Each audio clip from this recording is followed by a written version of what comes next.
বিয়ে করছে, এখন বিদেশ গেছে আমার কাছে হাতে পায়ে ধরে আমার গয়নাগাটি বিক্রি করে বিদেশ যাওয়ার পর আমার চিনেই না যে এখানে আমার জামাইটা আমি বিদায় দিয়েছি লাস্ট। ওইখানে আমি কবর দিয়েছি, আমি যদি আগে জানতাম তাহলে কখনোই বিদেশে দিতাম না। আমি আমার টাকা পয়সাতে বিদেশ যাবো না, আমার এই ছিল না। আমি কতটা দিন ধরে ওরা দেখি নাই। আমি হসপিটালে একা একা মৃত্যুর সাথে পাঞ্চে লড়ছি। আমি কিছুদিন আগে অপারেশন হয়েছে, কেমন যাবার এত ফোন দিয়েছি, এত ফোন দিয়েছি। ফোন দিলে কি তোর ডিভোর্সের কাগজ পাঠিয়ে দিব? 10 বছর সংসার করছি, তোর কি একটু আমার কথা মনে পড়ে না? আমার রাত জানেন না এত কষ্ট হচ্ছে।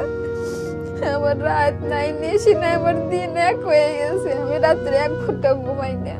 মানে আমি কি বলবো, আমার জীবনটা পুরো নষ্ট হয়ে গেছে। আমার কথা চিন্তা